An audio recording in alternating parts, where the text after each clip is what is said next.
धर्मेंद्र प्रधान का इस्तीफा, एनटीए के तमाम अधिकारी हटाए गए, शिक्षा सचिव बदले गए, फिर भी अभी भी कुछ कसक सी दिखाई दे रही है।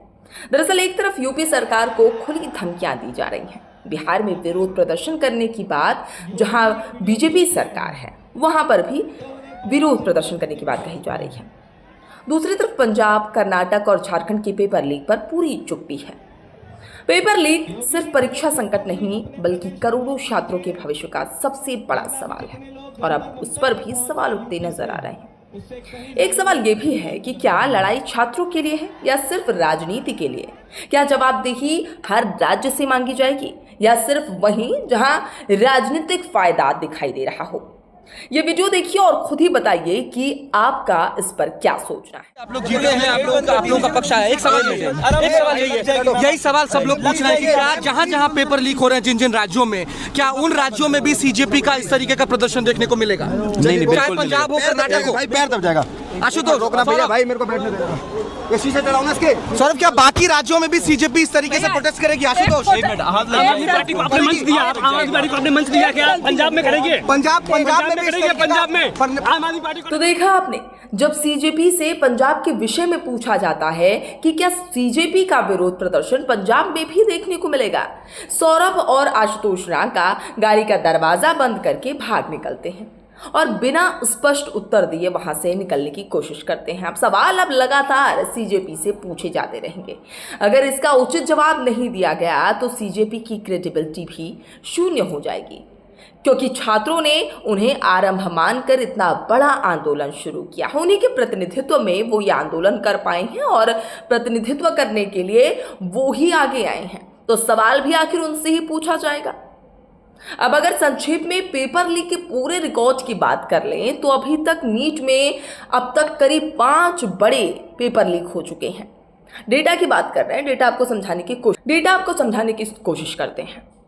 2015, 2016, 2021 और 2024 हजारीबाग बिहार में, और 2026 गेस्ट पेपर पूरा एग्जाम कैंसिल हो जाता है।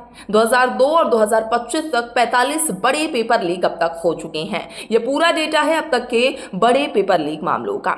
2021 से 2026 में 50 से 90 प्लस मामले हैं। इतना ही नहीं है, कांग्रेस के समय की भी बात कर लेते हैं तो 2004 से 2014 में व्यापम जैसे घोटाले हुए, 14 से 20 बड़े मामले दर्ज किए गए।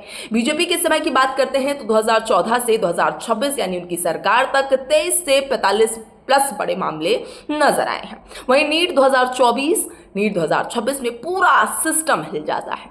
पंजाब में 2007 मेडिकल एंट्रेंस लीक, 2026 में फार्मेसी एग्जाम लीक, और इसको और भी विस्तार से आपको समझाने की कोशिश करते हैं। साल 2015 AIPMT paper leak, Bluetooth gang, supreme court ने पूरी परीक्षा रद्द कर दी और रीटेस्ट भी कराया। वहीं 2016 नीट फेज 2 पर लीक के आरोप लगे, जांच हुई लेकिन पूरे देश में परीक्षा दोबारा नहीं हुई। 2021 की बात करते हैं, राजस्थान में सॉल्वर गैंग और इन्विजिलेटर की मिलीभगत के आरोपों ने नीट पर तमाम सवाल खड़े किए। 2024 की बात करते हैं, झारखंड के हजारीबाग और बिहार कनेक्शन के आरोपों के साथ साथ सबसे बड़े नीट विवाद सामने आए। यह पूरा विस्तार है जो अब तक के लीड मामलों की जानकारी बताता है। सीबीआई जांच भी हुई और कई गिरफ्तारियां भी इस पूरे मामले पर हुई हैं। 2026 की बात करते हैं, डिजिटल गेस्ट पेपर विवाद के बाद पहली बार पूरी नीट परीक्षा रद्द कर दी गई। नीट कराने का फैसला भी लिया गया। ये पूरा मामला समझिए, यानी कि सरकार अभी की हो या सरकार पहले की हो, 2015, 2016, 2021, 2024 और 2026 नीट 5 बड़े विवादों का गवाह बन चुका है। लेकिन मामला सिर्फ नीट का नहीं है। Vyapam, CBSE, UGC NET, REET, SSC, BPSC, police और शिक्षक भर्ती परीक्षाएं भी विवादों के घेरे में रही हैं।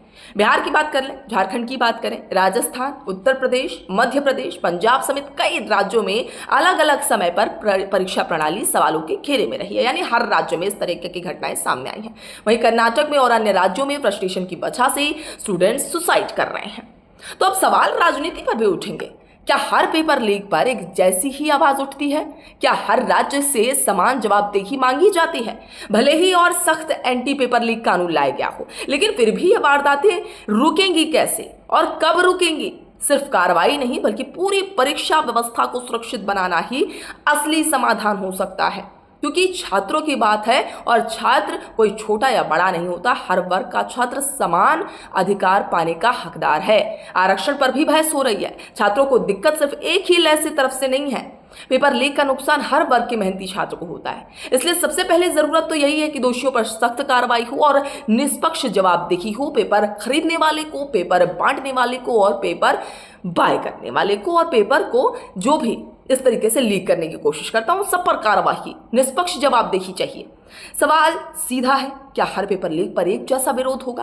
क्या हर सरकार से समान जवाबदेही मांगी जाएगी और या फिर छात्रों का भविष्य भी राजनीति के तराजू पर तौला जाएगा? क्योंकि सीजेपी को अगर छात्रों ने आंदोलन का एक नेतृत्वकर्ता माना है और उन्हीं के नेतृत्व में यह आंदोलन आगे आया है और जवाबदेही की बात भी की जा रही है, सरकार तक ये बात भी पहुंचाई गई है और बड़े ही सुलभ और सही तरीके से पहुंचाई गई है एक तरीके से देखा जाए तो यानी अगर जवाबदेही की बात हो रही है तो हर राज्य, हर छात्र, हर वर्ग के छात्र की बात की जाएगी या फिर इसको राजनीति के तराजू पर तौला जाएगा। जब तक परीक्षा व्यवस्था पूरी तरह सुरक्षित नहीं होगी तब तक करोड़ों छात्रों का भरोसा भी अधूरा रहेगा और सीजेपी की क्रेडिबिलिटी पर भी ये शून्य का जो ठप्पा है वो भी लगेगा और सवाल लगातार पूछे जाएंगे। आपका क्या कहना है इस पूरे मामले पर? आपके क्या विचार है? हमें जरूर साझा करिएगा सुरभि संवाद पर। धन्यवाद।